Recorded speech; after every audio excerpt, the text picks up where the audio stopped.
is when you look at it, we're separated by what we do in our lives, but we're separated beyond natural ability. We do more, it's going the extra mile, it's turning the other cheek. There's something about the way we live that separates us from the world totally. We do more than anyone if we truly have Christ. There's something about us that will excel more than any natural ability could allow us to. There's something in our beings that somehow, it's not natural, for instance, to want to come and to hear the Word of God preached 4 times a week. It's unnatural. It's unnatural to want to praise God and pour out your heart before God and have God zap you every so often and bang you down to size and then beat you up this way and crack you over that way, and just as you're about to recover, he bangs you right off your feet again, and you look up and you say, Lord, I think I love you. And just as you've got the words out, boom! Well, I thought I did, but this is too much. And then he dusts you off and says, son, just get in the middle of the wheel. And round it comes, and that's unnatural. Unless you're a masochist. Which undoubtedly some of you must be to keep coming back. But we're different. We're separated. And the second thing is, we do what others can't do in praying for our enemies. Now, natural man can't do that. Natural man must retaliate. Must. Now, the Christian just goes beyond it. He becomes a unique person. A Christian. And then the next thing I want you to notice is we've got to be positively godlike and Christ-like.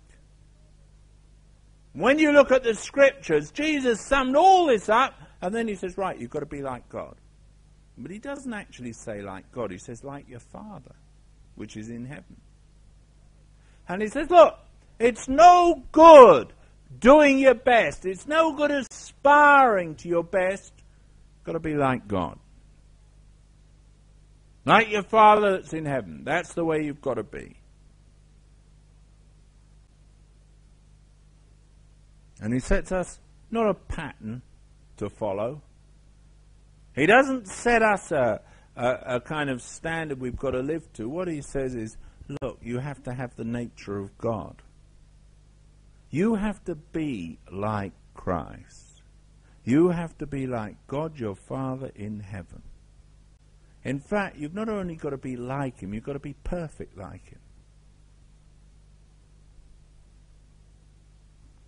Now, that is quite a tall order. And when you start analysing it and looking at it, there's contrasts I want to point out. There's the natural man cannot think beyond carnal thoughts.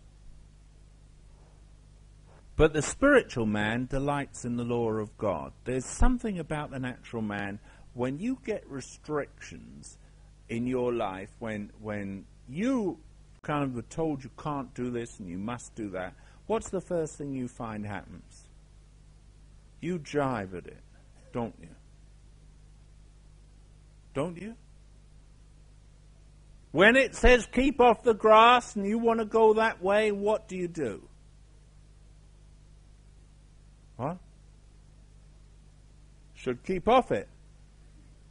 You want to walk on it, but don't.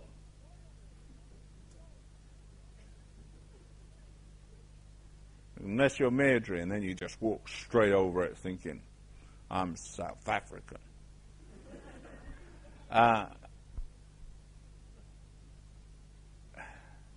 She'd just speak to them in Afrikaans and pretend she couldn't understand, I suppose. You know, that's an advantage.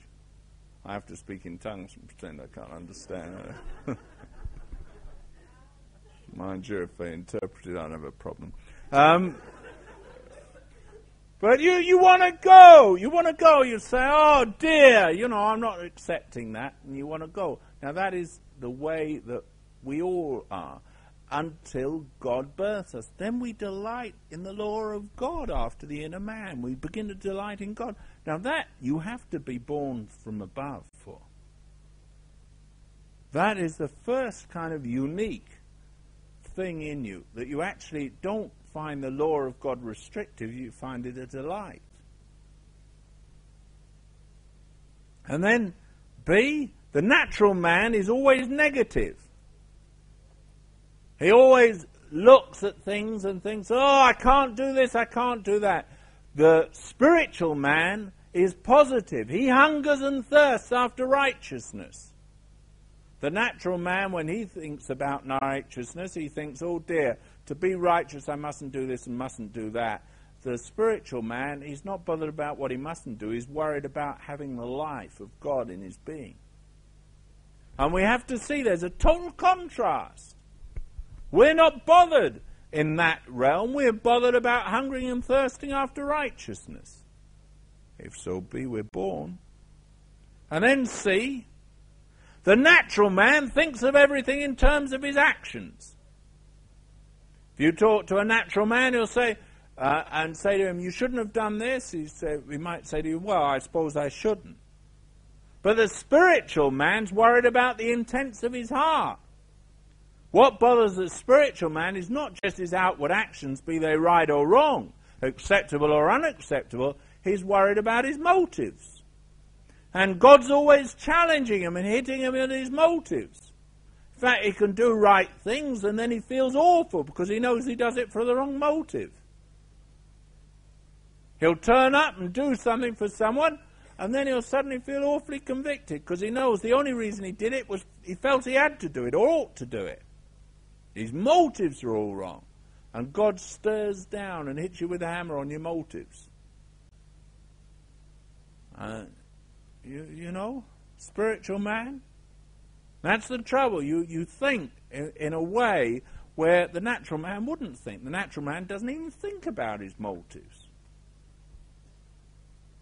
He thinks he's a good person. And then D, if you take a natural man and you go to them and you say, Peter, all have sinned and come short of the glory of God. The natural man will turn around to you and say, well, I know I'm not entirely perfect. He'll turn around and say, well, no one's perfect. And his whole attitude to life is, well, I'm not perfect, but I'm not a bad person. And a lot of people say to me, well, I'm not wicked. I mean, I'm not perfect, but I'm not wicked. But the spiritual man sees the depravity of his nature. Charles Wesley wrote a hymn, and he called himself vile and full of sin. Now the spiritual man sees himself as vile and full of sin. He doesn't look on his outward action, he sees what's really inside and he hates it. That's the spiritual man. Natural man says, well, no one's perfect. But spiritual man, oh God. He wouldn't even claim that there was anything good in him. If he was truly spiritual, he'd see.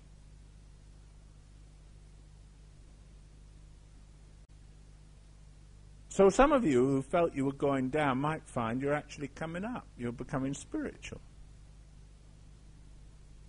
Well, in this sense that God's actually giving you a little bit of light to see yourself. You haven't got far. Because you haven't seen yourself really as bad as you are. People go and say, oh, I feel terrible. Don't like seeing myself. And they haven't even got an eighth. Some have only got a 16th part of Revelation. And they come along, oh, how could I be like that? Simple. Wait till you see the rest. Ooh. Now that's the difference. The world aren't like that. The world don't see themselves as vile and full of sin. Do they? You talk to them and they don't feel a need for anything, really. They're quite good people. Give to Oxfam. They help with the church jumble sale. They attend all the whist drives and the wine and cheese parties to raise money for the steeple. They do all sorts of things. And they think they're quite good people, really. They take Meals on Wheels.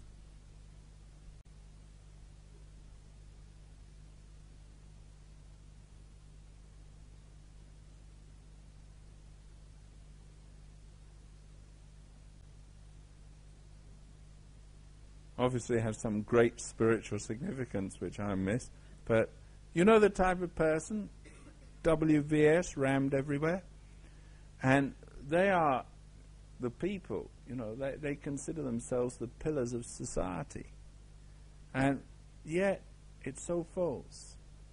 And yet, if you really know Christ, and God's really began to show you yourself, you just feel, oh, I'm so vile and full of sin. Now, the next thing you want to know, E it is, if you're writing it down, is the natural man will tolerate other people. He'll be tolerant. He'll tolerate people having different views than himself. I'm talking about the natural man that's got the good side.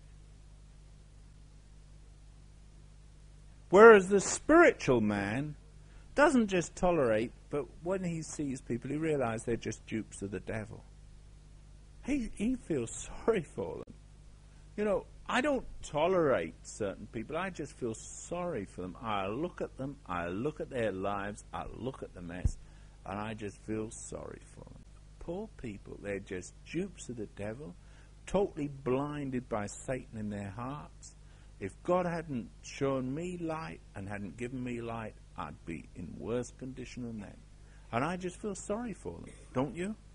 You look at them and you just sympathize. You see the sovereignty of God in saving you, and you look at them and you think, poor people. Sit in darkness. They just don't know. That's the spiritual man. And then F, the natural man sees God as someone who's to be obeyed.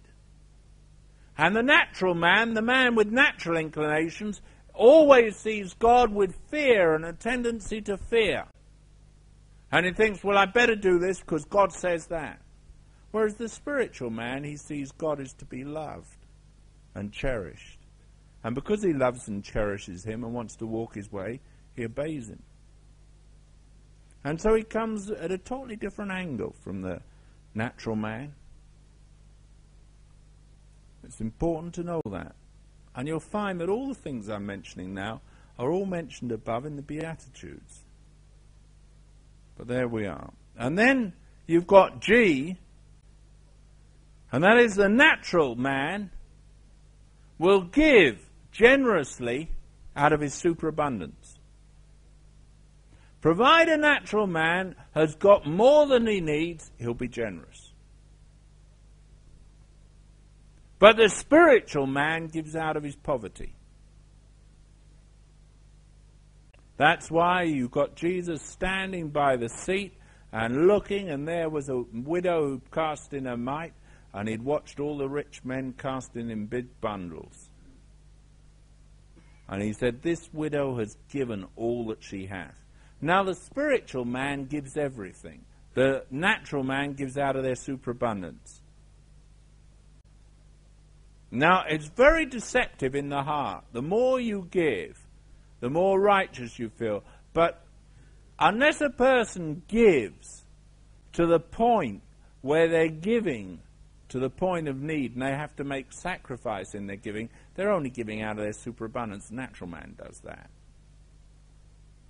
As long as it doesn't affect your life, it's easy to give, isn't it? Doesn't put too many strictures on you and confine you too much, well, open hand.